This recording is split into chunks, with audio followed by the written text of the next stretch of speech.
Erev Tov. Hare Krishna.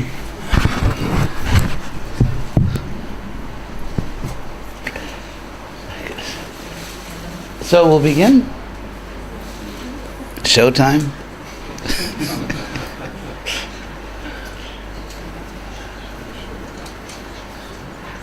Ready?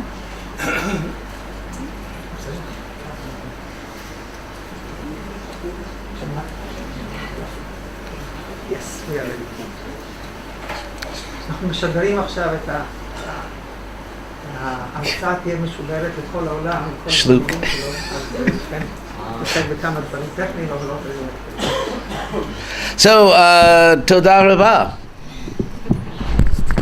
Actually, yeah, this is good, just like that. I'm really, really very happy to be here again with I have so many friends in Israel, and I'm sure I'll make new friends on this visit.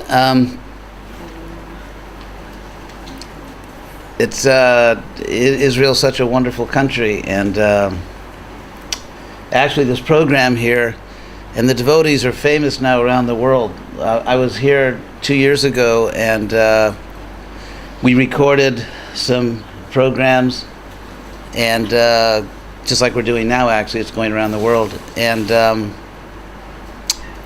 I received so many comments everywhere I went, in America and South America and Europe. Everywhere I went, people were mentioning how much they appreciated the Israeli devotees. And I'm not just saying this to make sure I get free lunch tomorrow. Well, it's also for that, but really, everywhere I went, people kept telling me that the Israeli devotees, they were so impressed, and they loved watching the programs. And I traveled to many, many countries, but it was actually the Israeli programs that people mentioned the most, that seemed to make the most impression on other devotees around the world. And on me also, of course. So, I'm really glad to be here, back to home, back to Israel. Eretz Yisrael. So, tonight I thought I would speak on something vaguely related to Krishna consciousness, somehow connected to what we're doing. And I thought it would be interesting to talk about the human phenomenon of religion. Of course, nowadays there is there's a common distinction that many people make between being religious and being spiritual, and usually being spiritual is considered better and being religious is not as good. And of course, all around the world we see very religious people who certainly, to some extent, justify that comparison. So I wanted to talk about religion, first of all, as a human phenomenon. And by human, I don't mean to say, what I don't mean is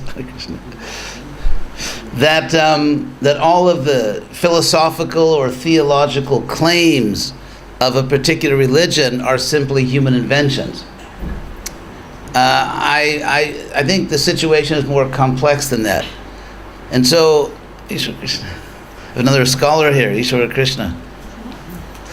So I'll begin, because I was thinking about this topic. I would say we begin at the beginning with human intelligence. Human beings have, as far as we know, a unique capacity to ask philosophical questions or metaphysical questions. Aristotle made this distinction between the physical, this is his terminology, between the physical and the metaphysical. And in Greek, meta means above or what comes after. So there is a Sanskrit proverb which states, if I remember it, this is not age related, I just haven't quoted it in a long time. Ahara nidra bhayamaitunang cha samanyame tat pashubhi naranang dharmehi teshang adiko bishesho dharmena hina pashubhi samana. What this means in English is that that there are 4 activities: eating, ahara, bhaya, nidra, ahara, nidra, sleeping, eating, sleeping, bhaya, which literally means fear or danger, but it has this, in this context, it has a sense of one's impulse to defend oneself from danger, and maituna, which means sexuality. Interestingly, the actual Vedic culture was very much gender neutral. Some people who I think are not very well informed think that it was a kind of male dominant society, but actually the word sexuality in Sanskrit, maitunam, literally means mutuality. It literally means mutuality. And so from mitas, mutual. So these 4 activities, eating, sleeping, you could say defending oneself, and sexuality, samanyametat pashubhinaranam. This proverb says literally, this is the equality, samanyametat. This is the equality of human beings with animals. So human beings and animals are equal in that they all engage in these 4 activities. But dharmehi teshang adiko vishesho.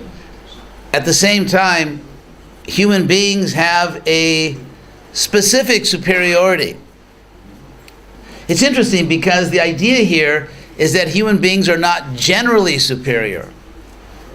For example, some animals can run faster than we can. Well, not faster than me, but maybe faster than... Just kidding. So, in many activities, specifically eating, sleeping, mating, sexuality, and defense, I mean, animals have a certain superiority. So we are not better than animals in those things. But our specific superiority is in what is called here dharma. Dharma. And therefore, the logic is very simple that dharmena hina pasubhi samana. Human beings that do not have dharma are equal to animals. It's a very simple logic that, A and B are equal in all these characteristics. However, A is superior in one specific characteristic, you can call it X. And so if A lacks X, then A in every sense is equal to B. So it's very simple logic. So what is dharma? This word is translated many ways. It became a very prominent word in Buddhism, actually.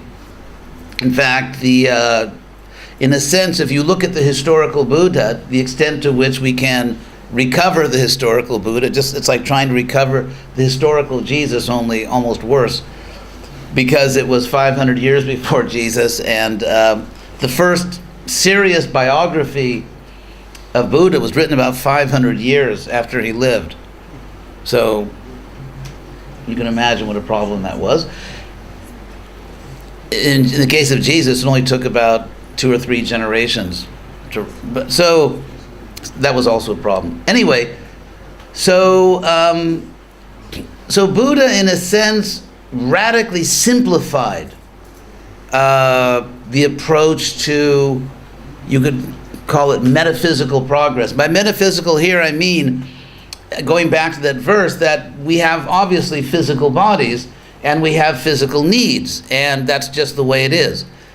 And whether someone is a spiritualist or a materialist, you have to take your bodily needs seriously, or you'll probably end up prematurely dead or psychotic.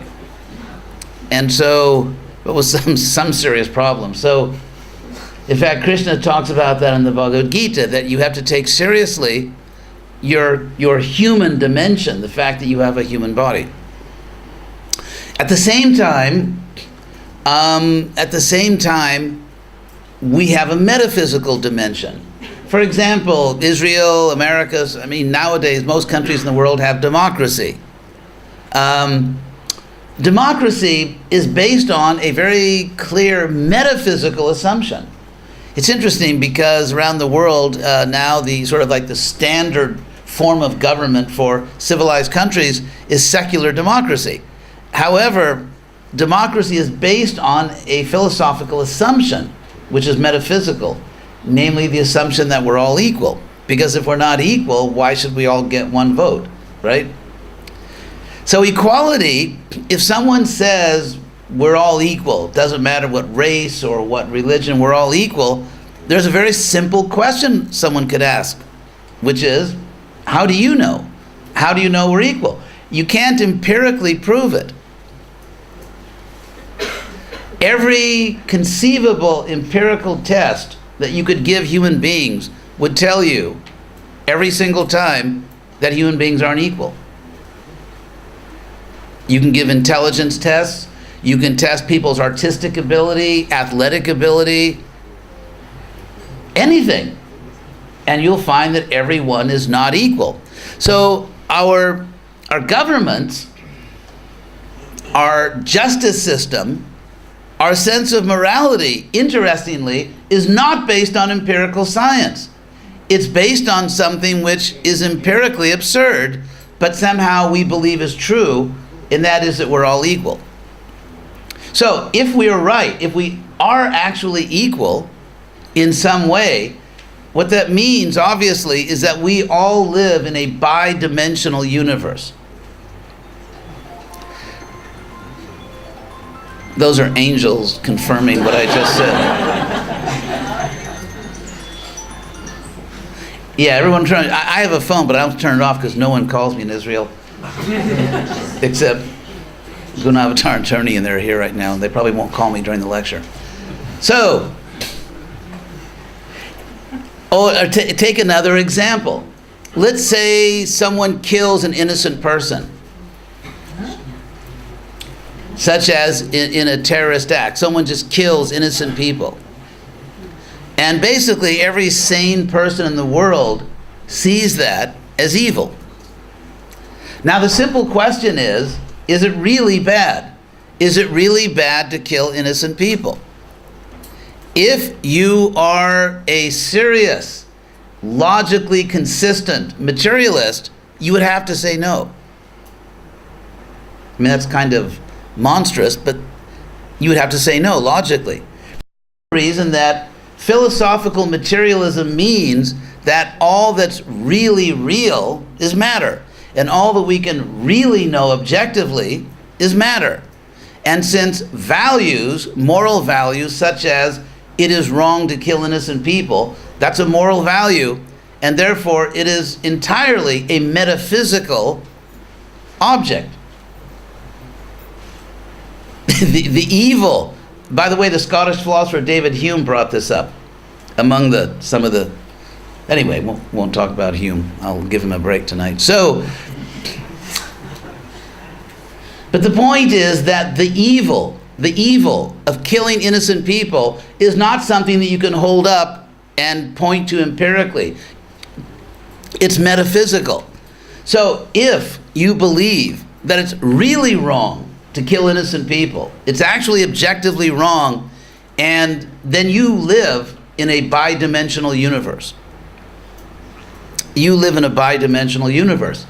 Now, if someone is a fanatical evolutionist, they would have to say that no, it is not wrong to kill innocent people, it's not wrong to kill all the babies in the world, it's just that evolution, blind evolution, programmed us neurologically to believe a fairy tale, namely that some things are right and some things are wrong, because gene communities that believe this fairy tale survive better. Although, unfortunately, societies that are brutal and murderous have certain survival advantages. We won't go into that. But anyway, so, but that's, you have to commit to that.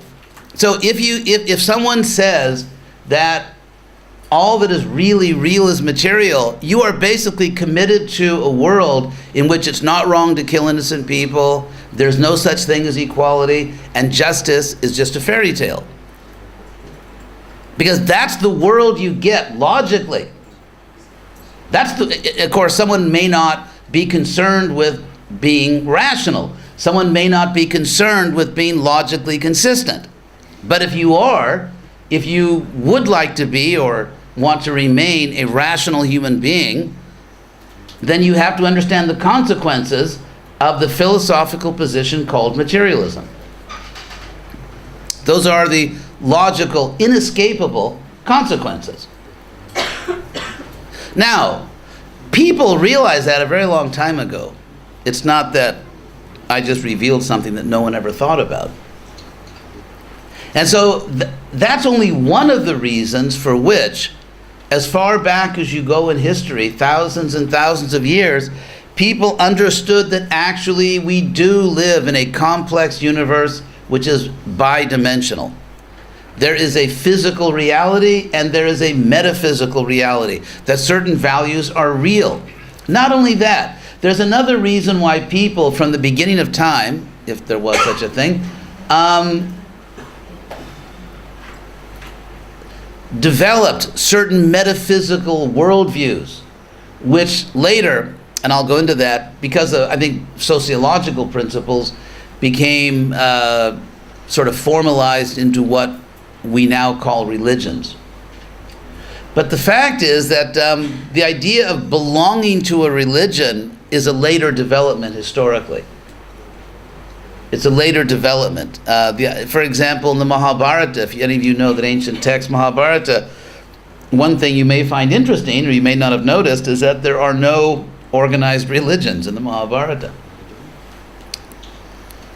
There are no religious institutions. If you look at the Bible, there are communities, tribes and communities that believe this is God, and other people that believe something else. But anyway, so but the basic idea that well, for one thing, where does everything come from? Why do we exist? And why are certain values real? Or let's say you examine your own self. If you think about yourself, you realize that in a sense we are inside the body. You know, the simple little quiz that Prabhupada used to ask, where Prabhupada once spoke at a school with children, and he called a child to the front and said, point to your arm, point to your head, and then he said, point to yourself. So the fact is that we are conscious beings. We are conscious beings, and consciousness is not physical. Now, when there is consciousness in the body, when the body is alive, obviously consciousness interacts with the body. And so there are all kinds of symptoms of life. In fact, there's a whole field called biology. If you know the etymology from the Greek word bios means life. And logos, of course, means the logic or the rational explanation. So biology is explaining life by talking about the physical conditions in which life can exist in the body, the symptoms of the fact that a body is alive, and so on. But ultimately, consciousness itself is different from it's not a physical object. We can't talk about what color consciousness is. You can be conscious of many colors, but consciousness itself has no color. It has no weight, it has no texture. It's not a physical object. It's not material energy, it's consciousness. And so that's another reason why people realized they lived in a bidimensional universe. And also, finally, studies show that people that live in nature, people that live in small towns or villages or in the country or the wilderness, tend to be much more likely to believe in God or some kind of divine existence in the world.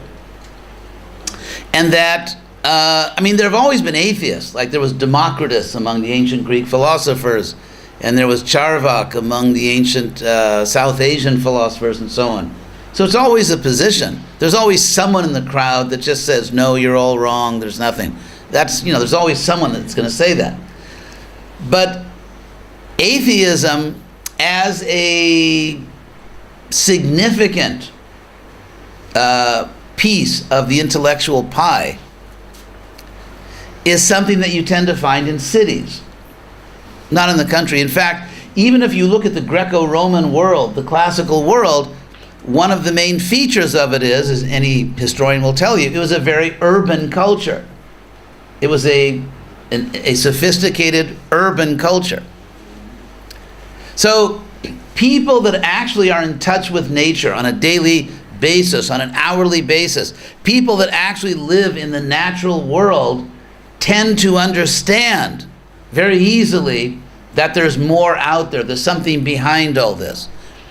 And so for all these different reasons, people throughout history, most of the people who have ever lived on this planet, human beings, have come to the conclusion that we are not alone in the world, that there is some kind of higher power. You find this virtually everywhere throughout history. So let's assume for the moment that most people that ever lived actually were right. Because now an atheist will say, well, that doesn't prove anything. Well, it actually does prove something. I'll tell you what it proves. It proves, first of all, that one of two things must be true. Number one, that there is some kind of divine power in the universe. Or number two, that somehow or other human beings, almost all of them, are delusional. That almost all human beings who have ever lived were delusional, and that somehow we have evolved neurologically so that we are radically delusional about the most important things in life. So if we are radically delusional as a species about the most important things of life, how can we trust any other judgments?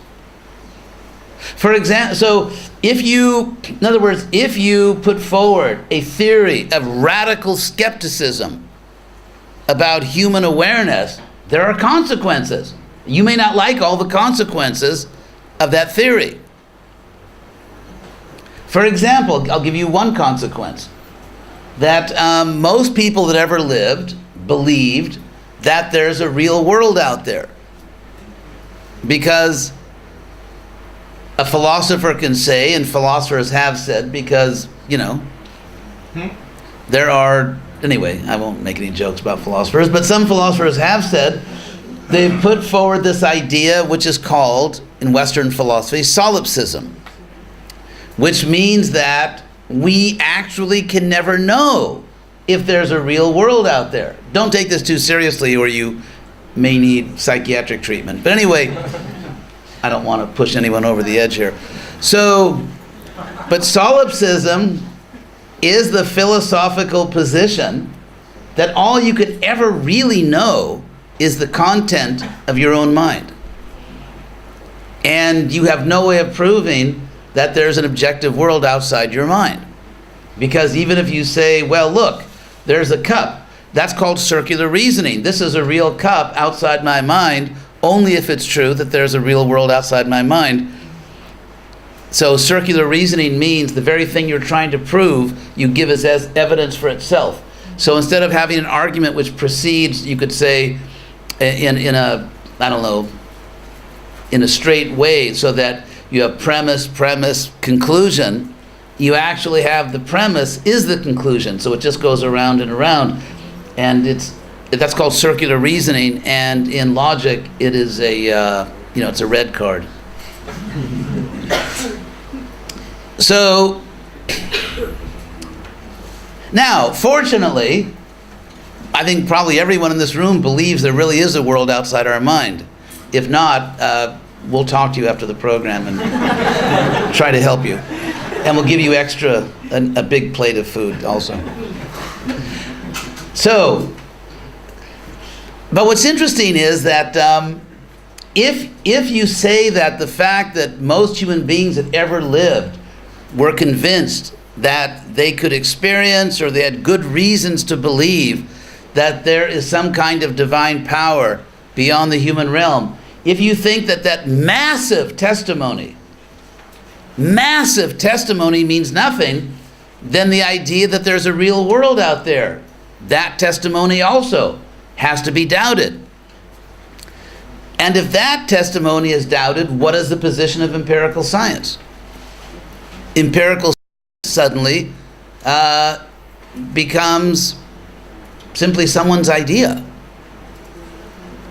So there was a great American philosopher named William James. Well, Americans think he was a great American philosopher. I don't know what people in other countries think, but I mean, he is generally considered to be one of the great early philosophers. He wrote a famous book called The Varieties of Religious Experience. It's a very famous book, and he's a nice guy. So, but I remember when I was taking a philosophy class at UCLA, that the professor mentioned that William James said something that I found very interesting. Even though he was examining everything, analyzing everything, deconstructing things, he said there are certain deep structures in the human mind that I'm not going to mess with. Because you can literally think yourself crazy, and that's not the path to knowledge. And so there are certain, I mean, Kant, the German philosopher Kant, talks about this, about very deep structures in the mind.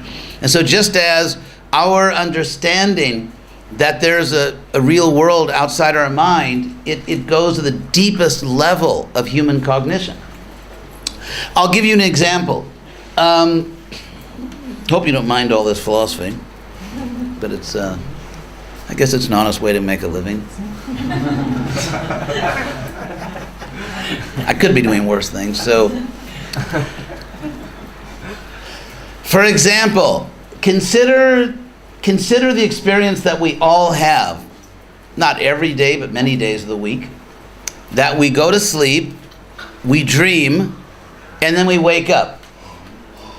Now, when we wake up, no matter how real the dream was, and dreams are very real. I mean, when you're dreaming, it's not a dream. When you're dreaming, that's the real world, and you are really into it, and you laugh, and you cry, and so on. And yet when you wake up, you know, in a second, you realize that was a dream, and somehow my waking state is more real. Now, the simple question is, how do you know that? You can't prove it.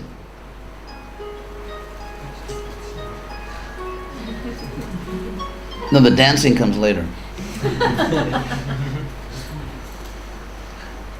So, you can't prove it. How can you prove it? What would you do to prove it? What if someone says, you went into another dimension, the real world, and now, anyway, you know, it's like one of those Twilight Zone things.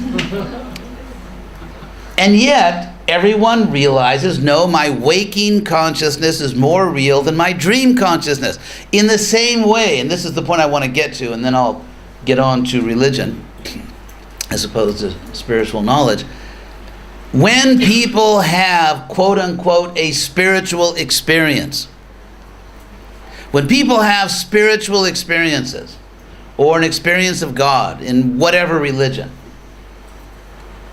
it is very common that people realize that my consciousness of God is more real than my previous consciousness, exactly in the same way that my waking consciousness is more real than my dream. I'm sort of borrowing a little bit from Plato here, but he won't mind. So, but that's the idea. Now, if someone says, prove there's a God, I could say, prove that your consciousness right now is more real than when you're dreaming. And how are you going to prove it? So, you can't prove everything. Okay, Plato to Aristotle is like a tag team, you know, like in wrestling matches, one person tags the other person, they come in. Anyway, so it's Plato to Aristotle again. So Aristotle made the point that, and this is still considered valid in philosophy. It's still considered valid, I mean, in terms of epistemology, Epistemology means how do you know, basically. The idea is that certain things are, or we claim they are, self-evident. They prove themselves. You can't prove to a skeptical person there's a real world out there.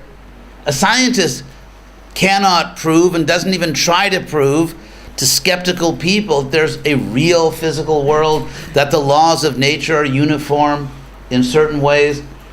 It's just, if you don't believe that, you're not in the game. It's like, let's say, for example, people are playing soccer and someone says, I don't accept that these are the goals. Okay, you're just not in the game. And so the game here is called, the real world. So if someone wants to take sort of an eccentric, radical position, that's fine. You're just not in the real world, and you're probably a hypocrite, because in real life, everyone acts as if the world was real. So, in that way, most people in the world believe, they have good reason to accept that there's some kind of God or goddess or some kind of divine power. And they believe that their experience is self-evident. It doesn't require extrinsic proof because it's self-evident, it proves itself. So now, we have this phenomenon where people have metaphysical experiences. Actually, it's interesting, a way you could, sort of a literal translation of metaphysical would be supernatural. Meta, super, what's beyond, from the Latin. The Latin form would be supernatural. The Greek form is sort of metaphysical. And so, but now, meanwhile, back on Earth, human beings have you could say, their animal nature. Well, we know that. And part of this animal nature is that, for example, people tend to live in communities. And there's a whole realm of psychology and social psychology. For example, evolutionists love to explain everything this way. The reason we do everything is because it gave us some type of survival advantage. I won't go into that whole bad logic for now, but because they're not good philosophers. They may be good, in science, but they're terrible philosophers usually. But anyway, but it is a fact that, for example, let's say you're born in a family. There's a certain kind of family solidarity. There's a community solidarity. Your survival may depend on it. In a country like Israel, which is surrounded by danger, you can very easily understand the need for people to maintain a certain minimum level of unity and solidarity. It's actually necessary for your survival. And so, what happens is that among people that have some kind of experience of the divine or God, some of them are philosophers and most of them are not. Philosophers tend to look for general ideas, large ideas. Most people don't look for that. And so what happens is you have this acceptance of God. I'm just going to say God for short, or something like that. But it interacts with all kinds of social psychology. For example, the need for solidarity, the need for everyone to be together and be united. And it becomes, then something else happens. You could say the spiritual experience, just sort of an crude expression, just to call it that, sort of the general spiritual experience that takes place all around the world throughout history, it interacts with certain very heavy forms of social psychology. Not only that, we find that human beings, this is just common psychology, that people become attached, for example, to a certain language, to certain ways of dressing, to certain kinds of food, certain kinds of music, certain types of rituals. And human beings become very attached to that. They're born in this. They feel comfortable in that. Somehow they're the natural attachment that children have to their parents, that parents have for their children, families, extended families, tribes, all this attachment, and this it becomes inextricably connected to certain material ways of living in terms of dress, music, customs, food, and so on and so forth.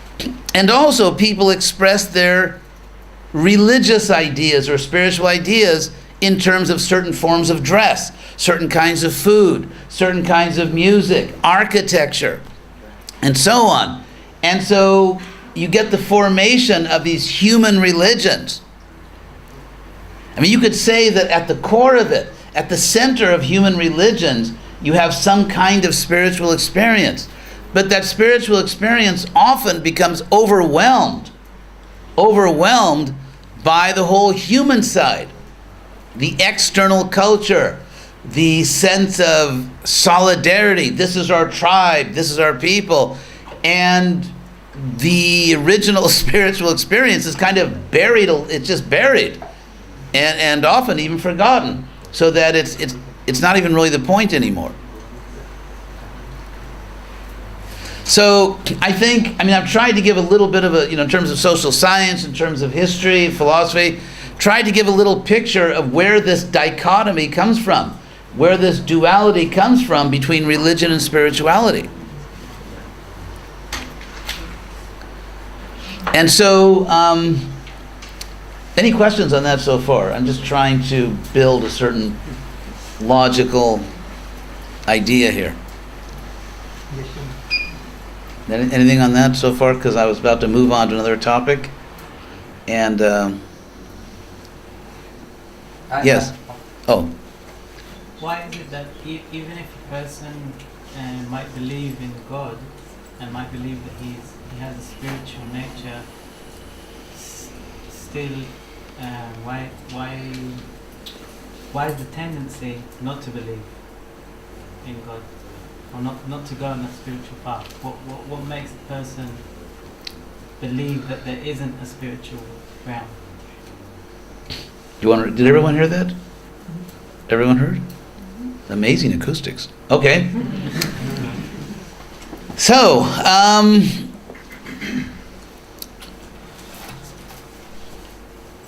for one thing,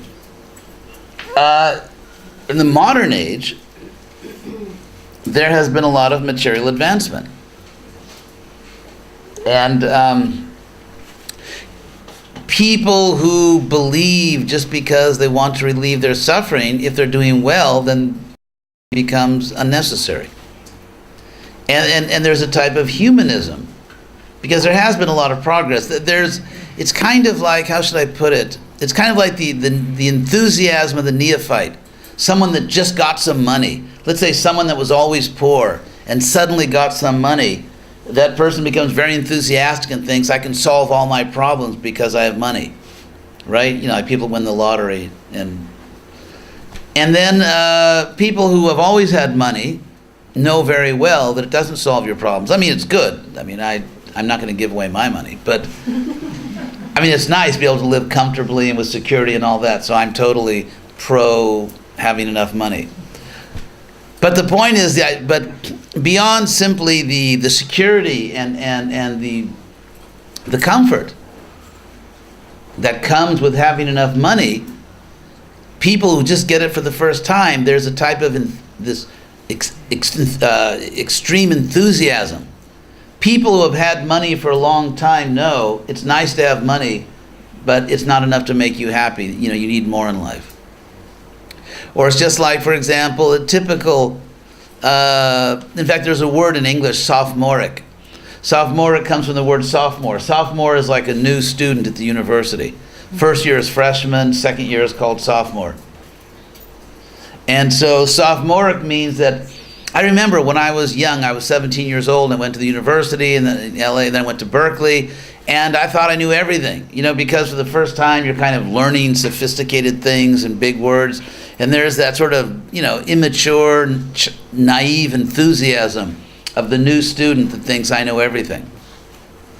And so I think historically that's something like what we've experienced, because if you look at the Middle Ages, the Dark Ages, and then you have the Renaissance and the Age of Reason, and then the Enlightenment, and then science and technology. And so there's this kind of like this naive enthusiasm that, we are God. But actually, if you look at the basic points, nothing really has changed. We still get old, we still die. And so things have not really changed. And so I think what's happening now in the world is that many people are realizing that we can't do everything, science can't do everything, and there is something more in life. But I think you wanted to ask something? Yeah, I wanted to ask about equality. You started talking about Mhm. relation to spiritual advance. Any relation. Because William Blake wrote, same law for the lion and ox's oppression. And I think it's true, but spiritually it's different. Materially it sounds bad, but it's true. But what about taking this to a spiritual level, equality? Okay. Okay, because of course we are. Yeah, it's something I've taught. So, Yeah. but we are bound. We are bound. In Okay. time. Yeah, I've actually talked a lot about this. And, there are two realities in this world, and there are two realities. You find these same two realities in Bhagavad Gita, which are hierarchy and equality. And there's a tension between them. There are natural hierarchies in the world. For example, it is natural that parents raise their children. It's natural that the mother decides what the child's going to eat, not the child. Or what's safe or what's dangerous. Or whether the child should go to school. So it's natural that parents are in charge of their children up to a certain age. It's natural that teachers, if they're qualified, teach their students. It's natural that doctors treat their patients. For example, everyone can't simply put a sign out in front of their house, I'm a doctor, I'm a brain surgeon. It used to be that way. I mean, you may be surprised to know that in America, for example, the law did not require doctors to pass any kind of exam or be certified until, I think, around the 1870s. And that's why so many people were massacred by doctors. So it's actually only in recent history that it is a professionally controlled and certified profession, like lawyers. And so again, there are hierarchies in every field of life. There are hierarchies, and so, but at the same time, there's an equality.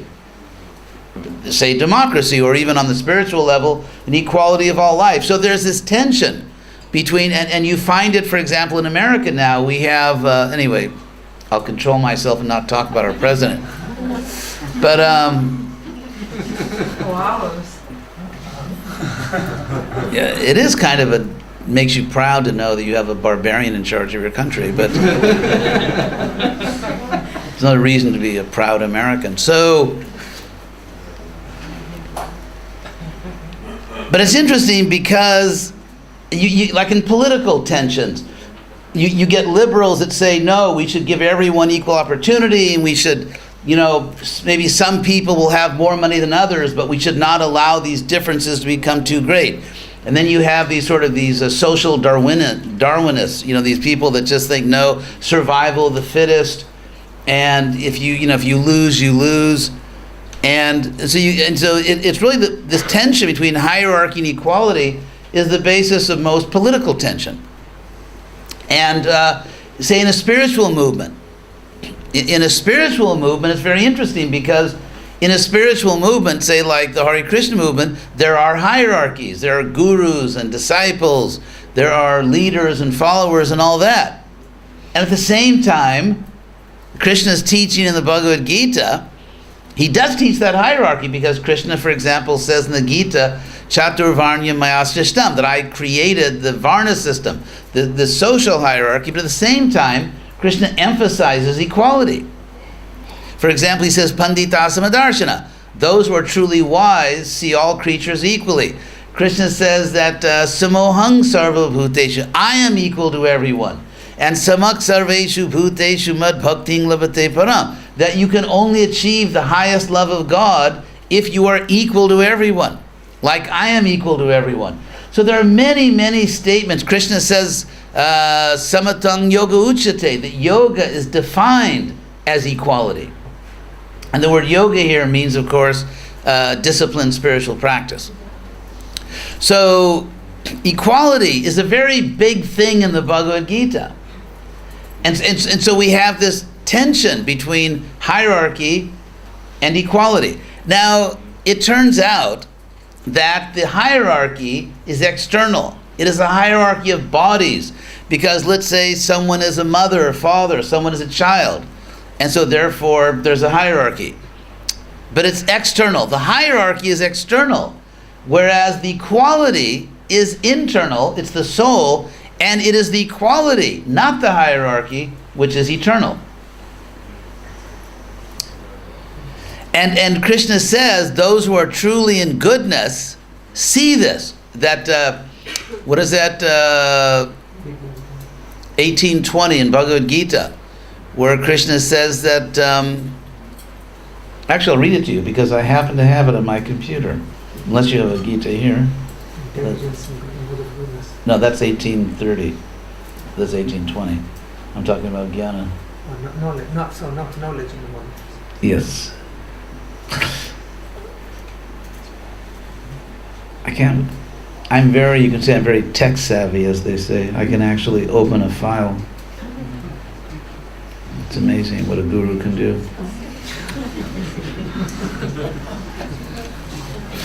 I can also boil water. So, 1820, Krishna says, Sarva bhuteshu jain aikam bhavyam ikshate avibhaktam vibhakteshu tad jnanam vidhi satvikam. That here jnana means something like worldview, actually. If you compare jnana and buddhi, one is synthetic in understanding, one is analytic. Samasa and vyasa. So if you look at, by the word jnana, Greek gnosis, jnana, knowledge. Krishna says that when your knowledge is in goodness, you see that although there are differences, obviously, I mean, all of us are different, and yet there's a oneness. There's one unified reality which that brings us all together. Now, if someone's in passion, they only see the difference. They think men and women are different. They think that people from different countries, different religions are different. The difference is what is important to them because they lack this goodness, actually. If you get a spiritual leader who sees the difference more than the equality, that's a problem. Or a so-called spiritual leader. So what's interesting is that, let's say in a spiritual movement, I belong to a spiritual movement, actually. I don't know how it happened. I'm still trying to figure it out. But anyway, I'm in therapy right now trying to understand that. But just kidding. So I'm supposed to be a spiritual leader. My card. I'm supposed to be a spiritual leader. But if I see the hierarchy as more important than the equality, it means that I'm actually not a real spiritual leader. Let's say for someone to be a guru, if a guru thinks I'm actually better than my disciples, then the guru is not really qualified. The real qualification to be a spiritual leader is that you don't think you're better than other people. And if you do think you're better than other people, you're not qualified to be a spiritual leader. So, I mean, obviously, like parents. I mean, think of parents and children. Parents don't think they're more important than their children. It's the opposite. They think their children are more important, isn't it? I mean, you still have to, when your children are young, you have to raise them. But still, isn't it that in the mind of a loving parent, the children are actually most important? And parents that think that we're more important than our children, are really not qualified to be parents. So in this tension between hierarchy and equality, a true spiritualist has to see the equality as most important, because the equality is eternal and the hierarchy isn't. And I think, some people who become, they may think they're spiritual leaders, that kind of become more religious leaders, and they become kind of infatuated with the hierarchy, especially if they're on top. And that's a problem. Anyway, so now that I've been able to bash so many other spiritual leaders, so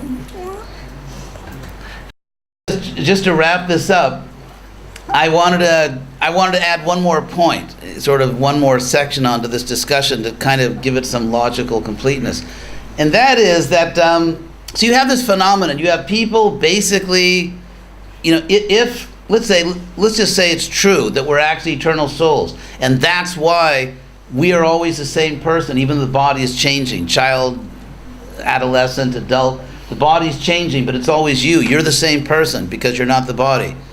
And let's say that's actually true, you're a soul, and then you have this problem that we're in the material world, we're very heavily embedded in human society, we're subject to all kinds of physical needs, psychological needs, social needs, and so what you get is human religions, where they are just absorbed in all kinds of external things, such as dress, recipes, certain kinds of sacred architecture, hierarchies, and so on and so forth.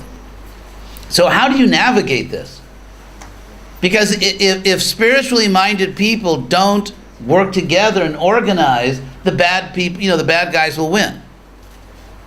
It's like if your country's attacked and the army says, well, no, we don't want anyone in charge. Everyone's in charge. We want to hear everyone's opinion. You're obviously going to have a very short life as a country. And so there has to be organization. Otherwise, it's not possible to teach spiritual knowledge. But as soon as you organize, you start getting all this human stuff involved. And so that's the real challenge, I think, for any spiritual movement, to remain a truly spiritual movement, even though it's organized, dealing with power, because as soon as you have hierarchy, someone has power over somebody else, and that can corrupt people. So it is a real challenge. Then you could say, well, what if I'm a comparison shopper, as they say, comparison shopping. So there is a false impression, which is very common in the world, that there are dozens, if not hundreds, of religious groups in the world, that each one thinks they're right, and that they all contradict each other, because they all say they're right, but they're all different, so therefore they all contradict each other, and therefore it's ridiculous for anyone to think that they have the truth. That's a common way of thinking nowadays, which is very popular among people who have never been contaminated by serious philosophy or the study of actual world religions. It's because if we really look at world religion seriously, and we don't just take this cartoon version of world religions, what we actually find is that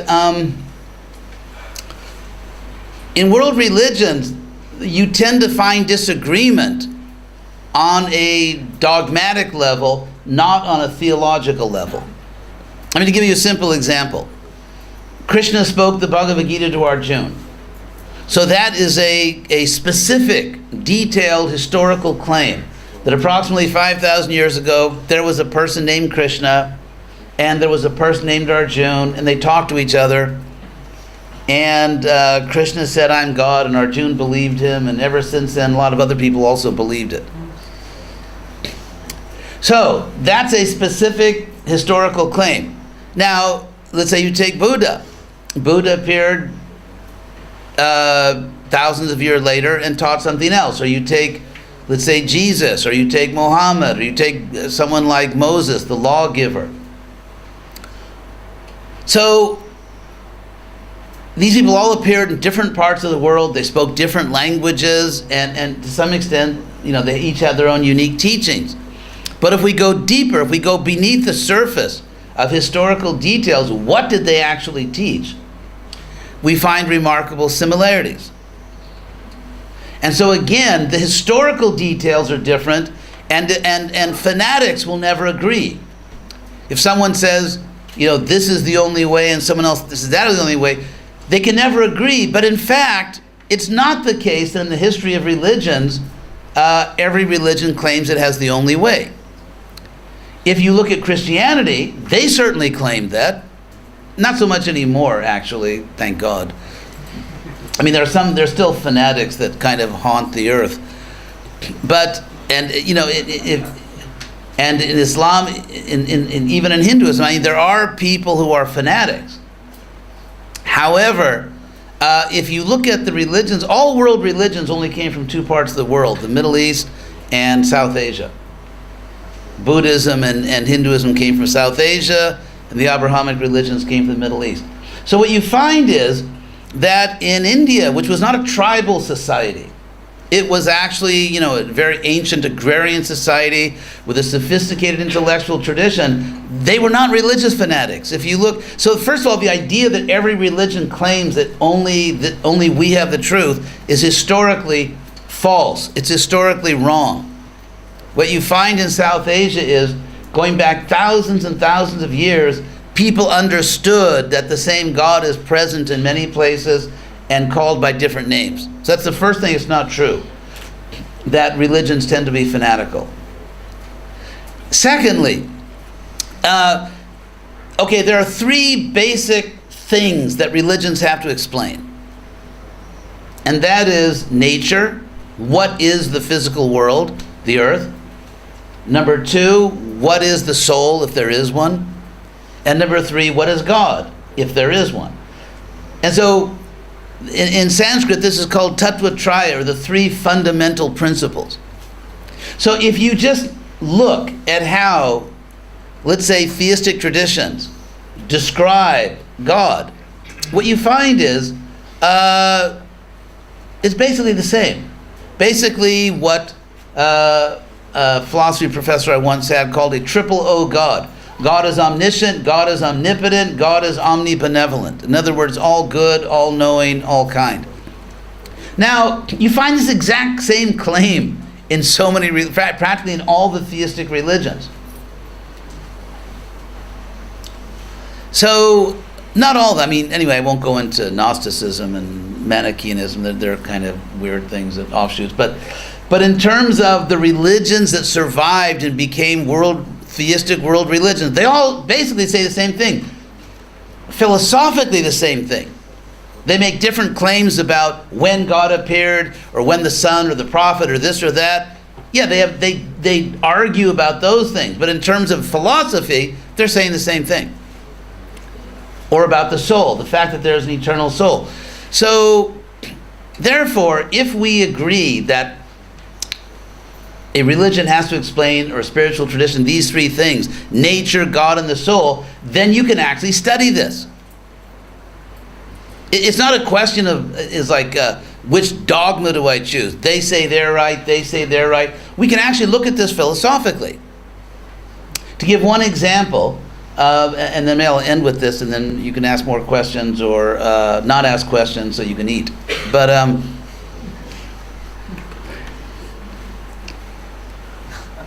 the hungry people are not going to ask questions, and they don't want any of you to ask questions. So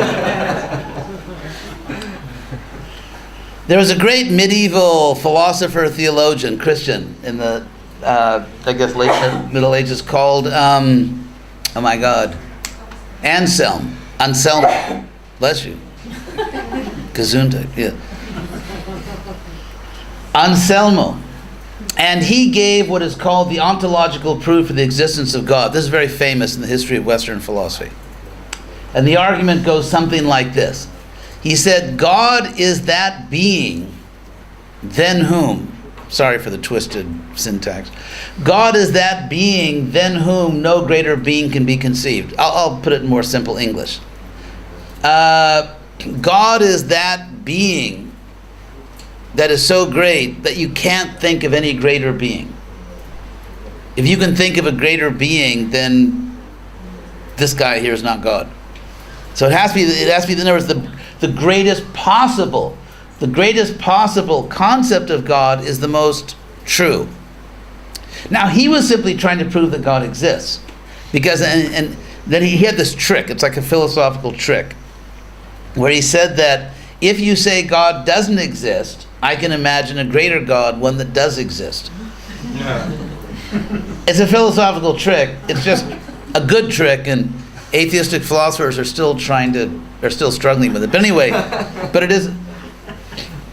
But even if you, never mind whether or not he really proved God exists.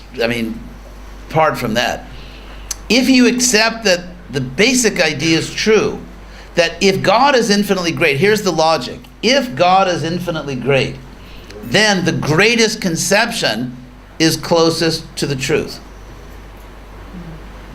Now, interestingly, this is exactly the argument that Rupa Goswami gave in the Bhakti Rasamrita Sindhu. Rupa Goswami, for those of you who strangely don't know about medieval Indian theologians, there actually are some people that don't know about medieval Indian theologians. Anyway, Rupa Goswami was a very great figure, a devotee of Krishna and an intellectual giant in his time from even the point of view of mundane scholars.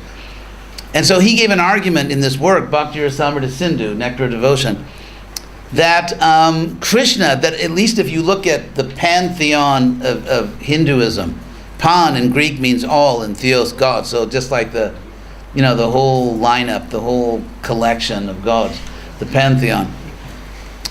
If you look at the Hindu lineup of gods, he said that Krishna is the original God because he's greater. And he actually went into this, it's very interesting, he went into this analysis of the qualities of different figures like Shiva or Shakti, the goddess, different figures.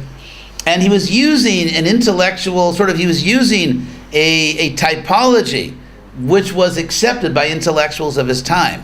He wasn't just making all this up.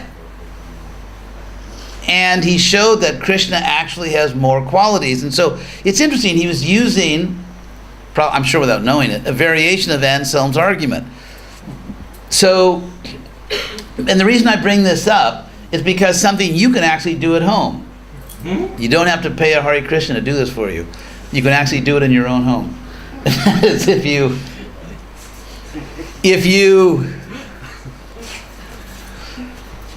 you look at world religions, not from the point of view of dogmatic claims, fanatical claims, but philosophy, human reason, and you just look at the conception of God, and you ask yourself the simple question, which conception is greatest in the sense of, for example, beauty? Let's say someone's very smart, but not very beautiful. Well, if someone's very smart and very beautiful, that's even more interesting.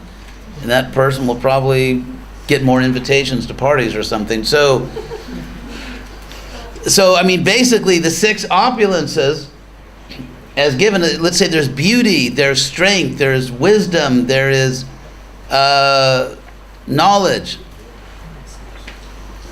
detachment. In other words, people can't control you by seducing. You can't be seduced by anything.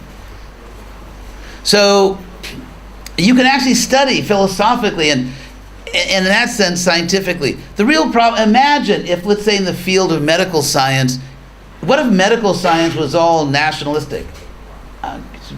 For example, what if they invented some cure for some disease in Japan, but in America they said, no, we don't want Japanese medicine, we don't want American medicine, or in Israel they only want Israeli medicine. That's not the nature of science.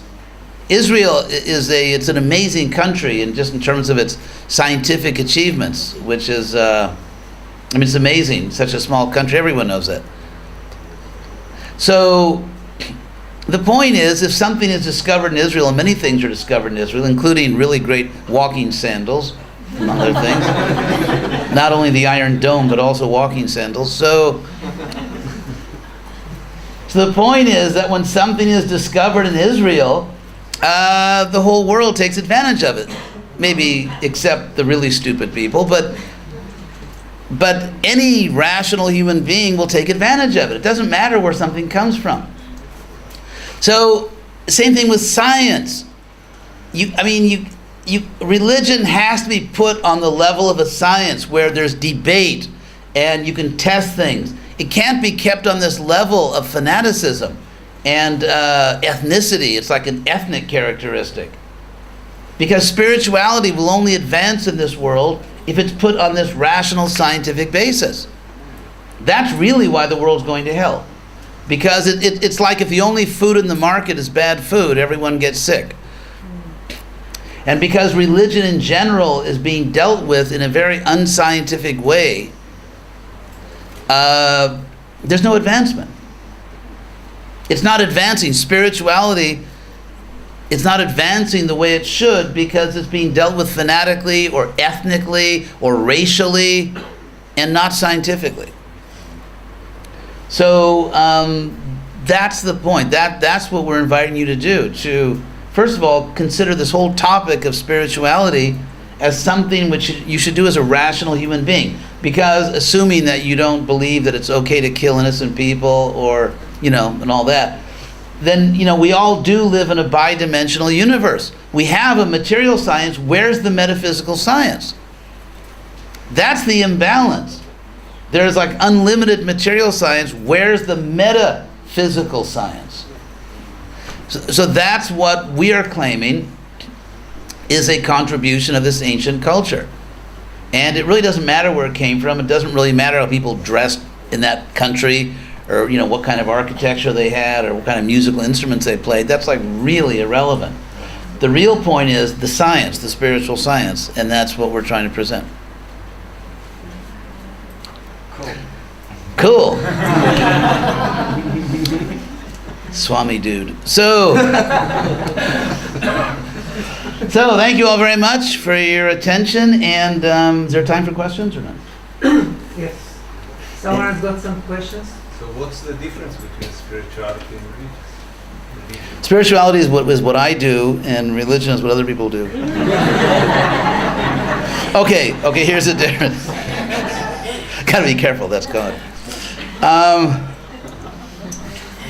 I would say, in the popular way those terms are used, probably spirituality refers to someone's actual consciousness, having a consciousness of compassion, somehow seeing the value of every person and behaving in that way. Whereas religiosity or religion often is thought of as almost like a behavioral definition, like behavioral psychology, in the sense that observable human behavior, like, okay, someone got up at this time, went to that church, mosque, synagogue, mandir, or, shrine, whatever, performed that ritual, followed this principle, ate certain foods or didn't eat certain foods on particular days. And so it's sort of observable behavior as opposed to internal states of consciousness. Now, there was a great professor of world religion named Houston Smith. He passed away, but in the late 20th century, he was a very, very prominent professor of world religion. He wrote a famous textbook on world religions. And anyway, he was a friend of ours, and he made this very interesting point. He talked about the danger of separating spirituality from religion. I mean, the danger of having religion without spirituality is obvious. Just look at the world. But on the other hand, if you have spirituality without religion, there's another danger. Because anyone can do anything and say, I'm spiritual. People can cheat on their, husband or wife. People can mistreat other people and say, well, no, but inside I'm spiritual. And so even if you take religious to mean certain behavior, it's like, for example, when Prabhupada was talking to the Beatles, he had a conversation with the Beatles, the Fab Four. How do you get that point? Oh. The cheating part and the spiritual part. Okay. What's the connection? Okay, Can you repeat that? sure, I'd be happy to.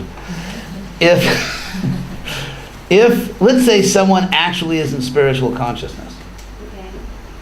in the sense No, that, I got the Okay. other part, specifically. yeah, I'm getting to it. Okay. We're on the way. I'm with you. So, if someone's actually in spiritual consciousness, it should somehow affect their behavior. Because, for example, let's say a man meets a woman, and the man is in spiritual consciousness, or the woman's in spiritual consciousness, which means that they see that that person is more than just a biological machine, that there's actually a soul there. So that should influence the way that person behaves toward the other person. So, for example, there were people claiming to be spiritual leaders, but they were kind of sexaholics. Using so-called spirituality for cheating. Yes. Okay. Yeah, claiming to be in other words, if I claim that I'm a spiritual person, you have a right to look at my life, to look at my behavior, and to say, why does he eat 10 pounds of chocolate every day? Actually, that's not really true. But so that and because a spiritual person should behave spiritually, which means not exploiting other people, not exploiting their own body, and really caring about other people and connecting with other people. And also, again, to get to the point I was about to make, when Prabhupada was talking to the Beatles, and I think it was, I can't remember if it was George Harrison or one of them, said to Prabhupada, how do you know who's really... John Lennon asked it? Yeah. Well, how do you know who's really Krishna conscious? And Prabhupada said, you have to see who is addicted to Krishna. In other words, I remember when I was in school, and a boy would get a crush on a girl would get a crush on a boy. Everyone knew. They might try to hide it. But it's like when you're in school and someone really likes someone else, everyone knows it by their behavior, by the way they act in the presence of that person. And so if someone claims to love God, it should, we should see that there's a real devotion there in terms of their behavior. Is that clear? Yeah. Yes. Ma Shlomech. Exciting to see you again. Nice to see you. I thought during when you were talking about another difference between those who think that we're delusional, the one that believe in God, and between those who believe in God, and also it's the same difference between different religions. It's about the relationship with this spiritual world. I mean, many people believe in some kind of a spiritual world or some kind of being, but the difference is the relationship that they have with this spiritual realm. Because even though they believe in that, they don't have any kind of relationship with it. And also between religions, I see that there is a difference talking about what kind of relationship do we have.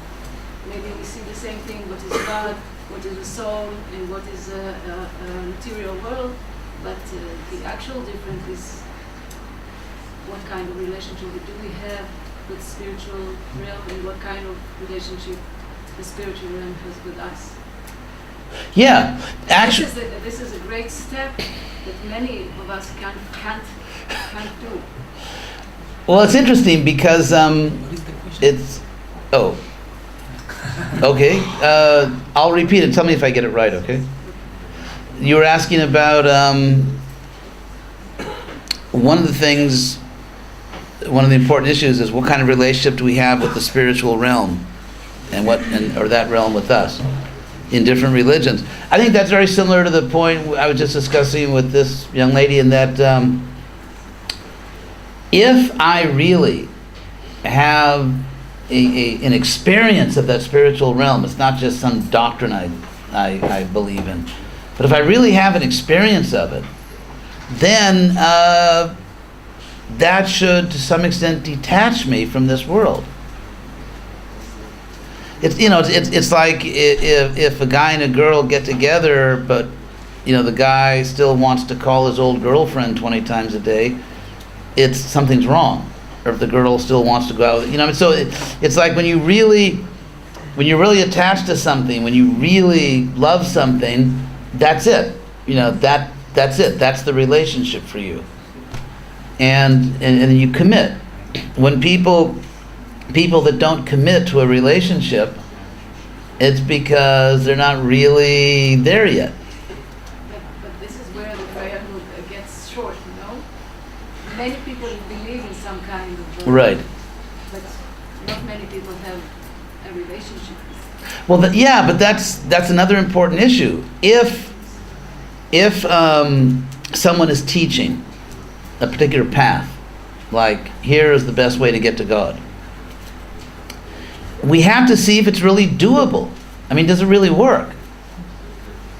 It's interesting because we all around the world in many religions, including Hinduism, I mean in all religions, that there are religious communities where the more religious someone becomes, the less they seem to care about other people that aren't in their community, and the less they're kind to other people. And so it's like going backwards. Because if God loves everyone,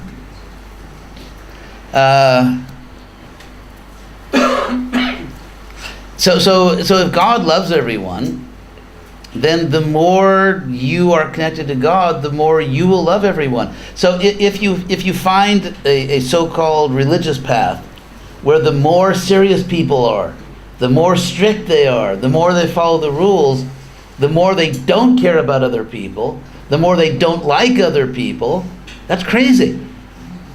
That's crazy. They're going backwards. They're really going backwards. And because if you're really approaching God, then you like everyone more and more. I mean, you see everyone as part of God. So that's one test. So all these things, I mean, I'm glad you brought up those points. Those are good points. That, actually all these points are connected, really. Because, I mean, it started out with this question about religion and spirituality. And so if someone is really spiritual, to use that simple word, in terms of their having a strong connection with the spiritual realm, or in terms of having a strong connection with their own soul, or a strong connection really seeing other people as souls, then it transforms your life. And if my life is not transformed, I'm just not there yet. And so we have to see, if someone is advertising a path, like, preaching, you should do this, this is the path, we have to see if it really works or not. Otherwise, it's like that old saying, the operation was a success, but the patient died. And so, yes? I want to refer to it and a little bit elaborate. It will be complex, so I'll try to explain it by myself in Hebrew and then translate it to English.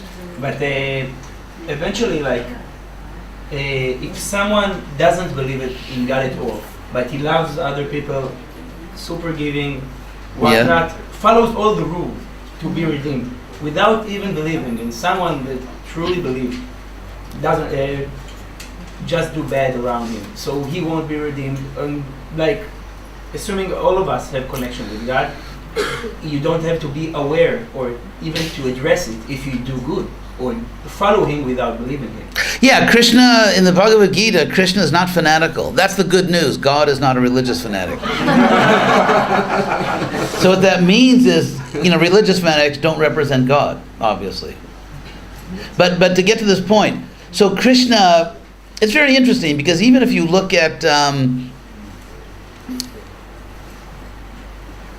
okay, how should I put this? If you look at, let's say, Bhagavad Gita, Krishna says, exactly as you said, if someone is, let's say, virtuous, to put a name on it, virtuous, a good person, then that person will get wisdom, because goodness brings wisdom. That person will be happy and even be elevated in their next life. Without Krishna, I mean, it is Krishna because he's helping them, but there's no doctrinal requirement. It's very interesting. If you look at what I consider to be this drastic corruption of the Jesus movement, which took place a few thousand years ago, and that is, if you look at what Jesus actually taught, and this is, what I'm speaking now is kind of what you would learn in a typical university class on early Christian history. You know, the idea that love God with all your heart, soul, and might, love your neighbor as yourself, follow the Good Samaritan, you know, whatever you do to the least of my people, you did to me, etc., etc. So what's interesting about this is if you put all these teachings together, if Jesus actually said these things, if you put all these teachings together, you get a moral or ethical requirement for salvation. You have to be a good person. And of course you have to love God to go to God, but you have to be a good person. What happened is, and I won't go into all the details, this was changed by the early church so that instead of an ethical requirement or a devotional requirement that you love God, you love other people, it became a doctrinal requirement. You're saved by believing a particular doctrine, even if Jesus didn't teach it himself, but by believing a particular doctrine, you're saved. And so therefore, this became kind of like the paradigm for religion. Religions are groups of people that say that for you to be saved, you have to believe certain things. And which of course is not what Jesus taught. It's not what. Now, in the case of Krishna doesn't say that if you don't believe that I'm God, I'll throw you into a lake of fire. You know, I think some of the sickest minds in history thought up these things. I mean, we're not just talking about wrong theology, we're talking about almost like sociopathic theology. So what Krishna says is that that you will get fair reciprocation. If you are good, you'll get good results. Now, if you want Krishna, then you have to love Krishna. I mean, that's fair. I mean, you're not going to invite someone into your home that doesn't like you, right? And so there's no doctrinal requirements just to be happy in this world. But if you want to go to Krishna's world, then you have to love Krishna. Now, there's a sense in which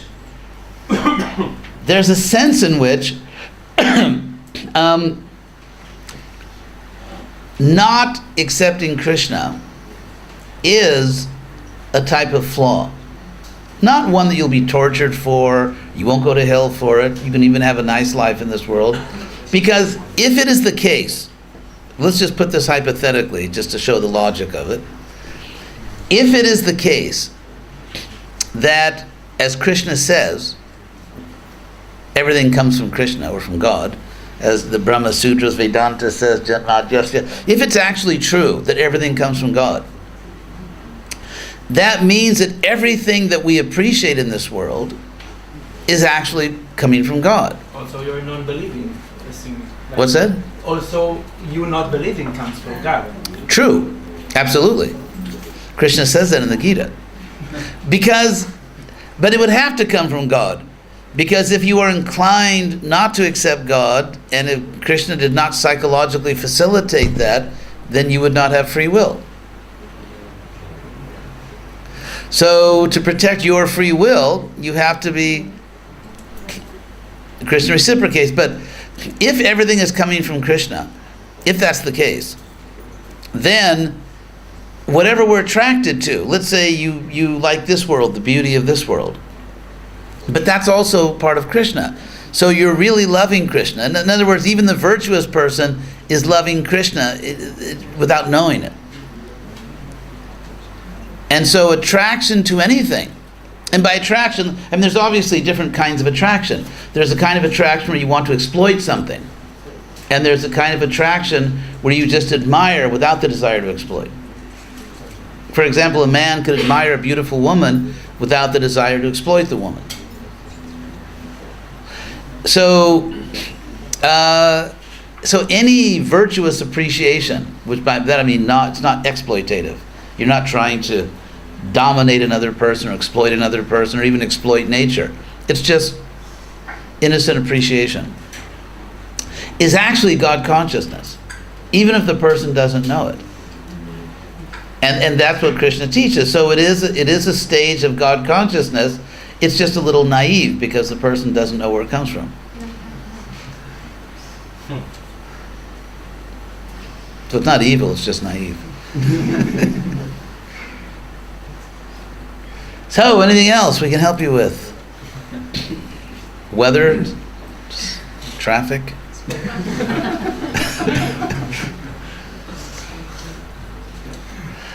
Oh, yes, and then, actually we're going over time, so we made another minute or two. Yes? Gali, this is my music associate.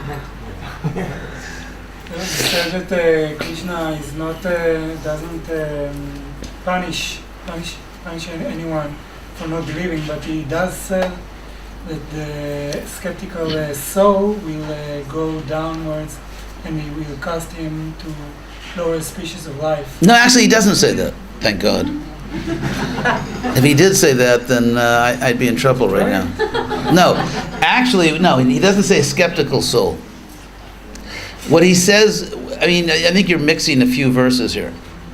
As far as what Krishna says, he says those who are demonic, in other words, people who exploit other people, people that cause suffering to the world, they're the ones that go down because they deserve it, because they're causing suffering to the world.